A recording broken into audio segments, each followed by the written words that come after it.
Hi everyone, my name is Bridget. I'm an MPH candidate at Boston University School of Public Health, and I spent the summer in Morocco in two different cities, in Casablanca and Fez, and the title of my project is determining the association between breast cancer type, stage at diagnosis, and geographic location in Morocco.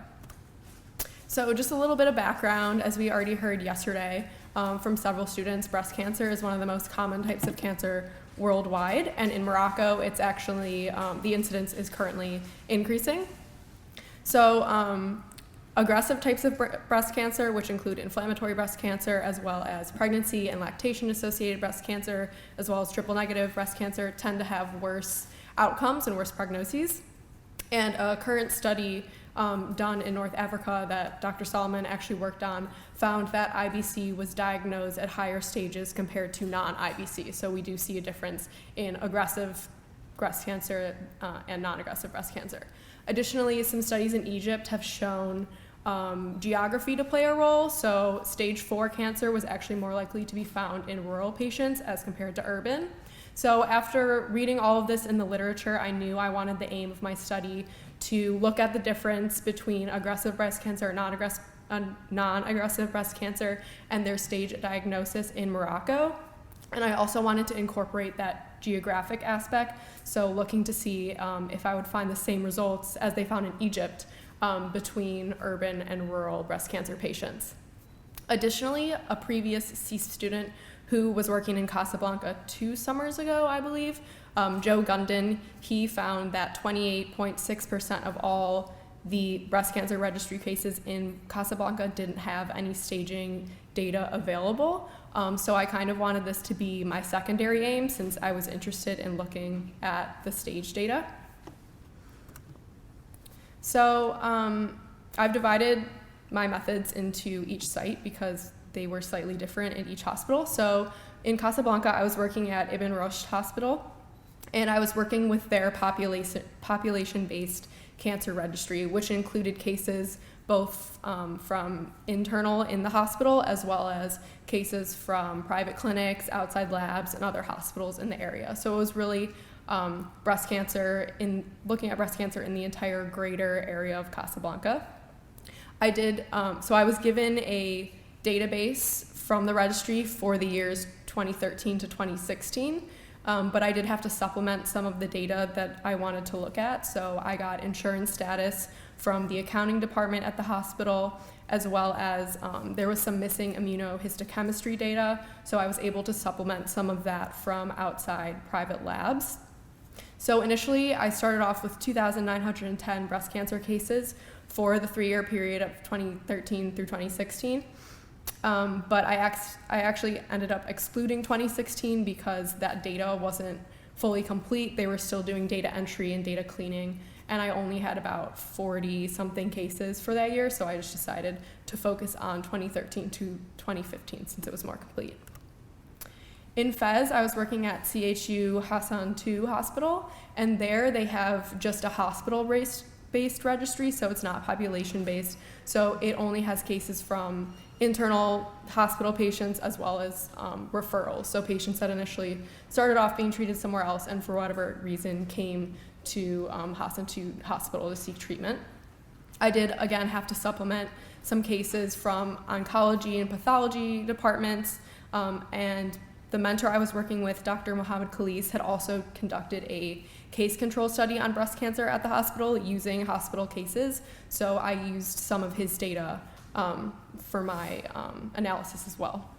So I initially had 1,387 cases for the period of 2015 through 2017. You'll notice that that's a different time period than in Casablanca, and the reason for this is that in Fez, when I was looking through records for 2013 and 2014, there just wasn't a lot of data. There was a lot of stuff missing.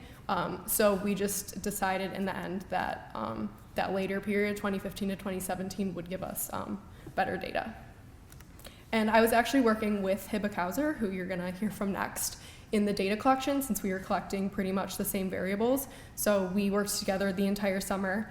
And our inclusion criteria were just females 18 or older who had breast cancer.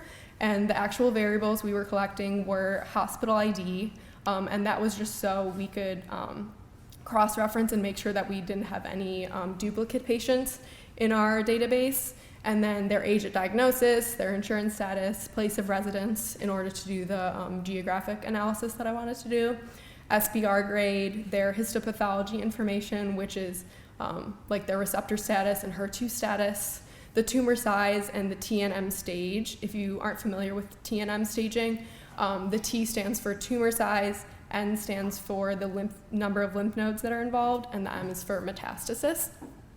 And then the treatment they received, if they were an internal or external patient, metastasis, whether or not it was inflammatory, if that information was available. And then in CASA specifically, since I was just given a large data set that had already been compiled, I had the SEER stage and relapse information as well. So for my analysis, I had initially wanted to do it so that I would compare aggressive cases, which would be defined as either IBC cases or pregnancy or lactation-associated breast cancer, compared to non-aggressive cases, and then look at their stage at diagnosis to see if there was a difference. But after going through the data and looking through the records, I realized that information on IBC, pregnancy, and lactation-associated breast cancer wasn't widely available. So using the creative problem solving that some of the girls talked about yesterday, I decided that in order to categorize the cases as aggressive or non-aggressive, I would use their receptor data to do that. So triple-negative breast cancer is considered to be more aggressive compared to other types of receptor profiles. So at least for the purpose of this presentation and an abstract that I'll be presenting later in the fall, I've used triple-negative to define my cases as aggressive. So in Casablanca, as I said, I had 2,839 total cases for 2013 through 2015. However, only 516 of these cases had receptor data available for me to be able to define them as aggressive or non-aggressive.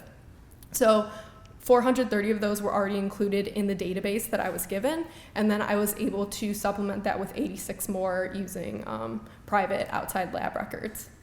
So what it looks like right now is 14.1% of those 516 cases are aggressive, and 85.9% are, I'm considering them non-aggressive. They have other receptor profiles. And the only data I have to present right now, because I was doing data collection up until the day this presentation was due, is just the proportion of cases that had staging data available. So that's what I'll be presenting. So for the aggressive cases, 91.8% of those cases had staged TNM data available. And for non-aggressive cases, it was pretty similar. It was 88.0%. However, for the entire sample, so for looking at almost 3,000 of those cases, only 2/3 of them had stage data available in Casablanca. In Fez, I had 1,387 total cases, and almost all of them actually had receptor data available, which is great.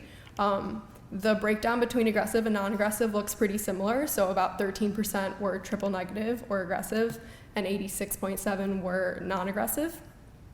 And for aggressive cases, they had TNM data available 94.9% of the time, and non-aggressive had TNM present 88% of the time, which again looks similar to Casablanca. However, for the total sample, when looking at all 1,300 of those cases, TNM was actually present 89.4% of the time.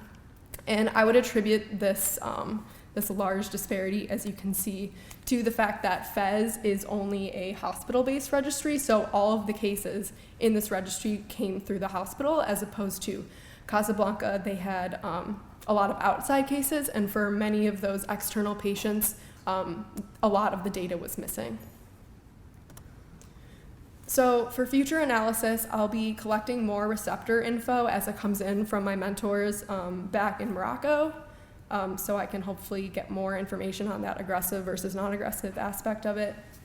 Also, in order to do the urban rural comparison that I wanted to do, I still have to code that information for Casablanca. In Fez, it was actually included in the data that I was given, which is really nice.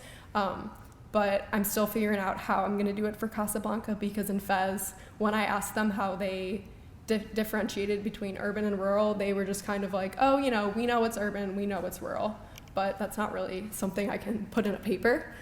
So I'm still working on how to do that. Additionally, I want to look at the stage distribution by insurance status. So the data I have for insurance is actually really good. So I think it'll be interesting to look at how that plays out.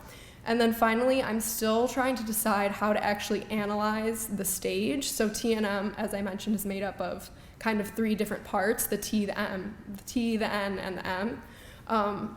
Right now, I'm thinking I'll just dichotomize it based on the tumor size. So T1 and T2 will be considered early stage, and T3 and T4 will be considered late stage. So I learned a lot from this experience. Mostly, I learned that this type of research is really hard. Not that I thought it was going to be easy, but it was definitely harder than I thought it would be once I got there, which isn't necessarily a bad thing. Communication is key. I think this is true for research of any kind, not just research in a foreign country. But I definitely had to learn to be very specific with what I was asking for when talking to my mentors and to just other people in the registry who maybe didn't speak English very well, or I spoke French too, but sometimes things get lost in translation. So that was something that I had to adjust to. Learning how to supplement data from other sources. So as I mentioned, the data that I had wanted in order to classify my cases as aggressive and non-aggressive wasn't available when I got there, so I had to adjust and be flexible, which is something that I think everyone doing these presentations has echoed. Flexibility and patience are definitely really important when conducting research abroad. I also had to deal with different priorities in data collection. So as I mentioned, in the Casablanca registry, a lot of the external patients had almost no data, and I brought this up to the head of the registry, Dr. Karima, and I was like, do you have any idea why it's like this? Where is all this data? And she was like, yeah, it's not there.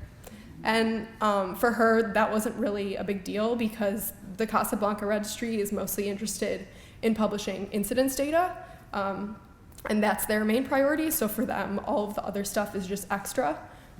So that was definitely something that I had to learn to deal with as well. And then I also just really enjoyed learning about the Moroccan healthcare system and Moroccan culture, Islamic culture in general, since that was an area of the world that up until now I wasn't really familiar with. I think there are a lot of opportunities for future research for future C students. One interesting thing would be to look at cancer incidence, or really any kind of cancer data in private versus public hospitals in Morocco. Public hospitals are definitely more common, but there are more and more private hospitals opening up. And while I'm not sure how feasible it would be to get access to records in private hospitals, if someone was interested in that, I think it would be worth pursuing. Additionally, as I mentioned, the insurance data that I have is really good. So if someone wanted to look at like insurance status and how that's related with health-seeking behaviors, that would be interesting. Just because a majority of patients, at least from the cases that I was looking at, were on RAMED, which is kind of the Moroccan equivalent of Medicaid. So it would be interesting to see how that relationship plays out. Additionally, Casablanca is currently transitioning all of their records from paper to electronic, so that'll mean that future students can look at larger periods of time. And then finally, I think we were the first students to actually do any research through CSP in Fez, so I think there's a lot of data there that can be looked at, maybe just copying Joe Gundon's study and looking at IBC incidents, but there's definitely a lot of opportunity there. Some strengths and limitations of my research sites. So I had large sample sizes at both sites, which was really great. And as I said, Casablanca is currently transitioning from paper to electronic records, and pretty much everything in Fez is already electronic, so that's always good for dealing with large amounts of data. Some limitations, both hospitals tended to have separate departmental electronic systems that weren't able to communicate in between or communicate with each other. So that made it hard to kind of look at everything from a centralized point of view because everything was just so separate. Additionally, we ran into problems with inconsistent data a lot. So in one database or one department system, a name would be spelled one way, and in another system, it would be spelled another way. So it was kind of hard to distinguish if they were the same person or not, because birth date is also not something that's really recorded that well. So mostly they just record year, and everyone's born on like January 1st of whatever year. So that made it hard to kind of cross-check different cases from different places. And then finally, as I mentioned, in Casablanca, the availability of data for external cases was really not great. There was just a lot of stuff missing, so that kind of posed some issues for me. My future career goals, I'm not sure exactly what I want to do yet, but I'll be graduating in May, so I'd like to get a job and definitely work for a few years, whether that be in cancer or some of my other interests. I have extensive experience working in clinical research and working with mobile health technology, and that's definitely something I'd like to continue working with.